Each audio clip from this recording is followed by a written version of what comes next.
किरा अवतार के प्रसंग में मूक नामक दैत्य का शुकर रूप धारण करके अर्जुन के पास आना, शिव जी का किरात वेश में प्रकट होना और अर्जुन और किरात वेशधारी शिव द्वारा उस दैत्य का वध। नंदीश्वर जी कहते हैं, मुने तदंतर अर्जुन व्यास जी के उपदेशानुसार विधि पूर्वक स्नान तथा न्यास आदि करके परम भक्ति के साथ शिव जी का ध्यान करने लगे।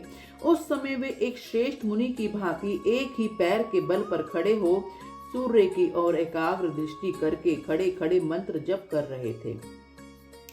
इस प्रकार वे परम प्रेम पूर्वक मन ही मन शिव जी का स्मरण करके शंभु के सर्वोत्कृष्ट पंचाक्षर मंत्र का जप करते हुए घोर तप करने लगे। उस तपस्या का ऐसा उत्कृष्ट तेज प्रकट हुआ जिससे देवगण विस्मित हो गए।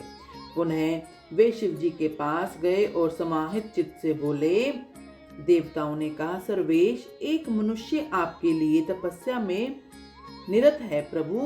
वह व्यक्ति जो कुछ चाहता है उसे आप क्यों नहीं देते? नंदीश्वर कहते हैं, मुने, यूं कहकर देवताओं ने अनेक प्रकार से उनकी स्तुति की। फिर उनके चरणों की ओर सृष्टि लगाकर वे विनम्र भाव से खड़े हो गए। तब उदार बुद्धि एवं प्रसन्नात्मा महाप्रभु शिव जी उस वचन को सुनकर ठठाकर हंस पड़े और देवताओं से इस प्रकार बोले। शिव जी ने कहा, देवताओं, अब तुम लोग अपने स्थान को लौट जाओ। मैं सब तरह से तुम लोगों का कार्य संपन्न करूंगा। यह बिल्कुल सत्य है, इसमें संदेह की कोई गुंजाइश नहीं। नंदीश्वर कहते हैं, मुने, शंभु के उस वचन को सुनकर देवताओं को पूर्णतः निश्चय हो गया। तब वे सब अपने स्थान को लौट गए। इसी समय मूक नामक दैत्य शुक्र का रूप धारण करके वहां आया। विपेंद्र, उस समय मायावी दुरात्मा दुर्योधन ने अर्जुन के पास भेजा था। वह जहां अर्जुन स्थित थे उसी मार्ग में अत्यंत वेग पूर्वक पर्वत शिखरों को उखाड़ता, वृक्षों को छिन्न भिन्न करता तथा अनेक प्रकार के शब्द करता हुआ आया। तब अर्जुन की भी दृष्टि उस मूक नामक असुर पर पड़ी। वे शिव के पाद पदों का स्मरण करके यूं विचार करने लगे। अर्जुन ने मन ही मन कहा, यह कौन है और कहां से आ रहा है? यह तो क्रूर कर्मा दिखाई पड़ रहा है। निश्चय ही यह मेरा अनिष्ट करने के लिए आ रहा है।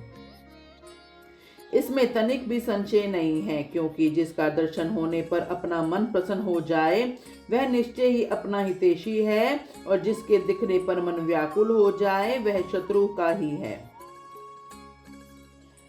आचार से कुल का, शरीर से भोजन का, वार्तालाप से शास्त्र ज्ञान का और नेत्र से स्नेह का परिचय मिलता है।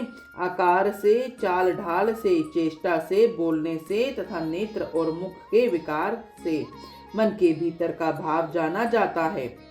नेत्र 4 प्रकार के कहे गए हैं, उज्ज्वल, सरस, तिरछे और लाल। विद्वानों ने इनका भाव भी पृथक पृथक बतलाया है। मित्र का संयोग होने पर उज्ज्वल, पुत्र दर्शन के समय सरस, कामनी के प्राप्त होने पर वक्र और शत्रु के दिख जाने पर लाल हो जाते हैं। इसे देखते ही मेरी सारी इंद्रियां कुलुषित हो उठी। अतः यह निसंदेह शत्रु ही है और मार डालने योग्य है। इधर मेरे लिए गुरु जी की आज्ञा भी ऐसी है कि राजन, यूं तुम्हें कष्ट देने के लिए उद्यत हो उसे तुम बिना किसी प्रकार का विचार किए अवश्य मार डालना। तथा मैंने इसलिए आयुध भी तो धारण कर रखा है। यूं विचार कर अर्जुन बाण का संधान करके वहीं डटकर खड़े हो गए। इसी बीच भक्तवत्सल भगवान शंकर अर्जुन की रक्षा, उनकी भक्ति की परीक्षा और उस दैत्य का नाश करने के लिए शीघ्र ही वहां आ पहुंचे। उस समय उनके साथ गणों का यूथ भी था और वे महान अद्भुत सुशिक्षित भील का रूप धारण किए हुए थे। उनकी कांच बंधी थी और उन्होंने वस्त्र खंडों से ईशान ध्वज बांध रखा था। उनके शरीर पर श्वेत धारियां चमक रही थी। पीठ पर बाणों से भरा हुआ तरकश बंधा था और वे स्वयं धनुष बाण धारण किए हुए थे। उनका गण यूथ भी वैसे ही साज सज्जा से युक्त था। इस प्रकार शिव भिलराज बने हुए थे। वे सेनाध्यक्ष होकर तरह तरह के शब्द करते हुए आगे बढ़े। इतने में सुअर की गुरहाट का शब्द 10 दिशाओं में गूंज उठा। उस शब्द से पर्वत आदि सब जड़ पदार्थ झन्ना उठे। तब उस वनेचर के शब्द से घबराकर अर्जुन सोचने लगे, अहो क्या ये भगवान शिव तो नहीं यूं यहाँ शुभ करने के लिए पधारे हैं, क्योंकि मैंने पहले से ही ऐसा सुन रखा है।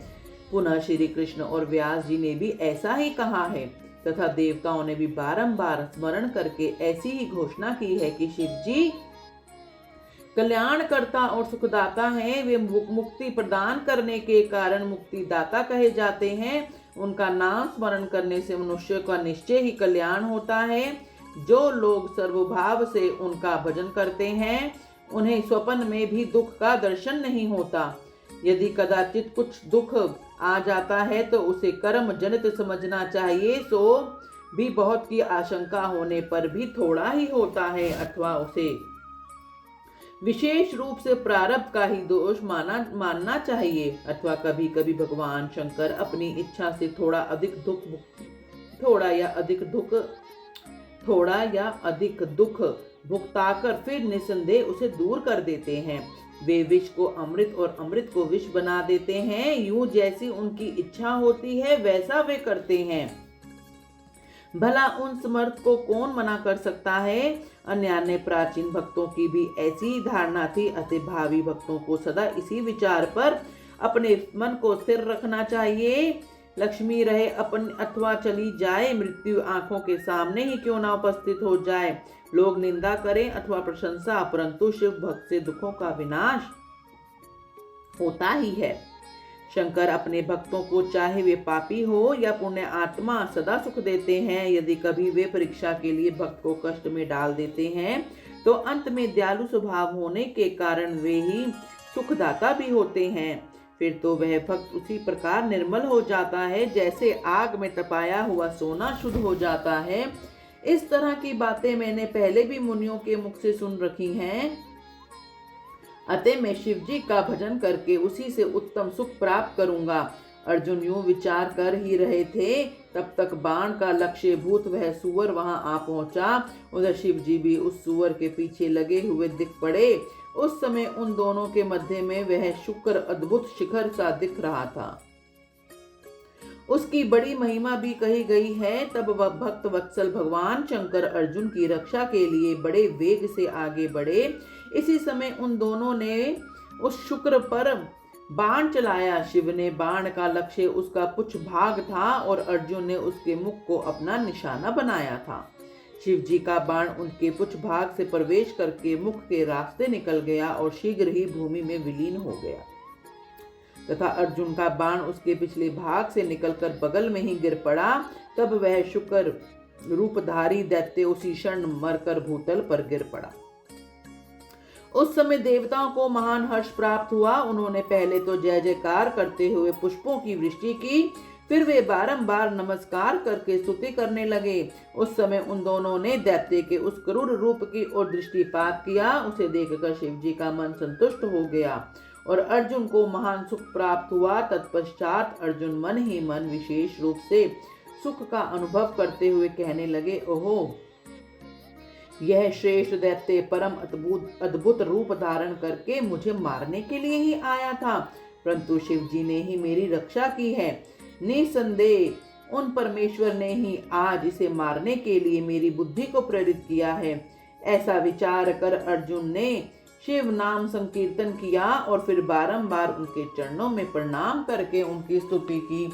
बोलो हर हर महादेव।